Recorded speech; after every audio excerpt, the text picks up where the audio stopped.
Christopher Lane had walked past that alley more times than he could count. But never like this. Never with the faint squeak of wheelchair wheels trailing beside his polished leather shoes. Never with a silence so thick it pressed against his chest like a weight. His 8-year-old daughter, Lily, sat motionless in that chair, her legs covered in a hand-woven purple blanket, her blonde hair soft against her pale cheeks, eyes lowered as though she'd stopped waiting for hope to find her. Christopher hadn't stopped hoping. Not completely. But hope had become something sharp, something cruel. Since the accident 2 years earlier, every expert, every surgeon, every so-called healer had given him the same verdict, no matter how much money he threw at them. Irreversible spinal damage. She may live a long life, they'd say softly, but she'll never walk again. His wealth could open doors, could move bureaucratic mountains, but it couldn't move nerves. Then he heard the voice. "Mister," the boy called out from the alleyway. "I know how to help your daughter walk again." Christopher stopped. One hand gripped the handle of Lily's wheelchair. Slowly, cautiously, he turned toward the voice, expecting a scam, a sick joke. But what he saw was a barefoot boy, thin as a reed, maybe 9 or 10 years old, dark-skinned with a mop of tangled curls and an oversized winter coat swallowing his frame. His hands were stained with dirt, one eye puffy and bruised, but his voice was steady. "What did you just say?" Christopher asked, his tone edged with suspicion. "I can help her," the boy repeated, stepping closer. "My name's Micah. I live near the old train yard. I saw you pushing her here yesterday. I waited because I knew you'd come back." Christopher narrowed his eyes. "You've been watching us?" "Yeah," Micah answered, but not like that. "I just noticed her. She looked sad. Like she used to run and play, but her legs forgot how." That was the first time in weeks anyone had spoken about Lily like that.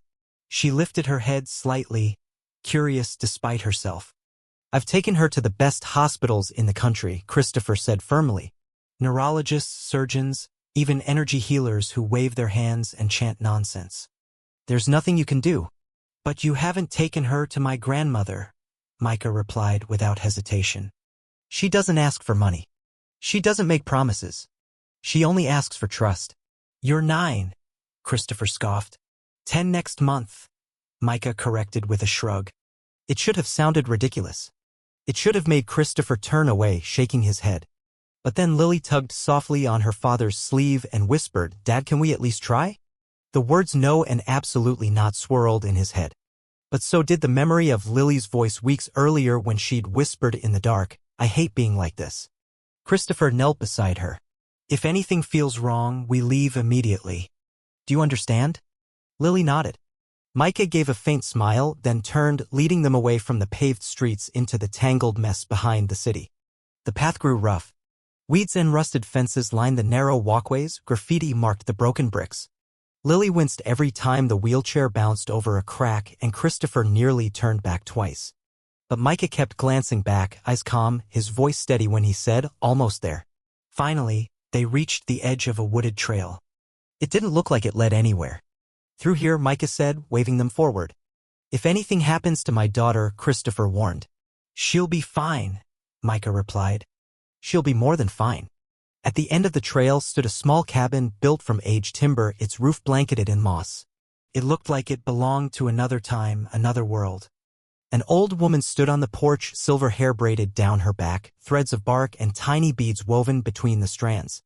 Her green eyes were bright, knowing, ageless. "I was wondering when you'd bring them," she said to Micah. He nodded. He didn't believe. But she did. Lily offered the faintest smile. The woman stepped down from the porch and knelt in front of Lily, gently touching her knees. She looked up at Christopher, asking permission without words. His lips pressed tight, then he nodded. The woman closed her eyes and began to hum a soft, steady sound like the wind through pine trees. Lily flinched. "I felt that," she whispered. "Felt what?" Christopher asked quickly, leaning down. "A tingle in my toes." The old woman opened her eyes slowly. "Her spine is not dead," she said. "It is frozen, locked in grief. The body follows the heart more than the mind." "That's not medical science," Christopher muttered. "No," the woman agreed. "But science doesn't wipe away her tears at night." Micah stepped closer. "Can she try to stand?" The woman nodded, turning to Lily. "Only if you want to, child." Lily met her father's gaze. He hesitated, then swallowed hard and nodded. The woman gently moved the wheelchair back and offered Lily both hands. Lily reached out, fingers trembling, and stood shaky, unsure, like a newborn fawn. Christopher lurched forward, arms ready to catch her, but the woman raised a calm hand. Lily's right foot shifted, then her left. A small, wobbly step. She stood tall, blinking through tears. "Daddy," she whispered. "I'm standing." Christopher dropped to his knees, his heart thudding so hard it drowned out the world around him. He reached for her, but Lily took another step, then another, before her knees gave out and she began to fall. Christopher caught her easily, cradling her against his chest as she sobbed. "I felt my legs, Daddy. I really felt them." "You did, sweetheart. You did." Micah crouched nearby, quiet, watching, waiting. Christopher looked up at him, bewildered. How? How did you know this would work?" Micah stared down at the dirt. "I didn't know. I just remembered." "Remembered what?" "My grandmother. She wasn't a doctor, but she understood people. The way they hold pain in their bodies, in their hearts. She always said, 'Not all hurt lives in the bones. Some hides where machines can't see.'" Christopher couldn't speak. Micah shifted, staring at his scuffed shoes. "I was born with a crooked foot. Kids made fun of me. My mom left when I was 4. My grandma was all I had. One day she told me it was time. She touched my foot, hummed like this, and told me to stand. And I did. I never fell again." Lily wiped her eyes. "She healed you. She reminded me I wasn't broken," Micah answered softly. Christopher exhaled slowly, eyes still wet. "Where is she now?" Micah's gaze dropped. "She passed last year. The system tried to put me in a home, but I ran. They said she was a fraud, that I imagined everything. So I started helping people myself. Only the ones who really wanted it. Only the ones who believed." Christopher turned to the old woman. "Who are you?" She smiled gently. "Just someone who listens. Micah does the rest." Healing isn't always about medicine. Sometimes it's about presence, about seeing the person inside the hurt. Christopher reached for his wallet, but Micah shook his head. "I don't want money," Micah said quietly. "I just wanted someone to listen." "If there's ever anything I can do for you," Christopher pressed, pulling out a business card. "Anything. You call this number. My assistant will answer any time." Micah took the card carefully, folding it and tucking it into his jacket. Lily looked at him. "Will we see you again?" Micah gave a small smile. "If you ever forget how to believe, I'll probably be nearby." She stepped forward on shaking legs and hugged him. Micah froze for a second, then slowly hugged her back, his eyes closing against the sudden sting of tears. 1 week later, Lily stood before her classmates, walking across the school auditorium stage.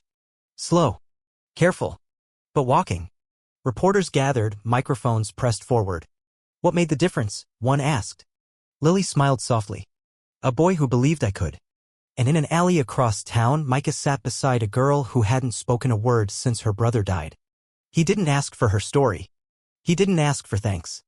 He simply sat there, humming the soft tune his grandmother once sang, the melody of presence, of patience, of belief. Because healing doesn't always begin with medicine.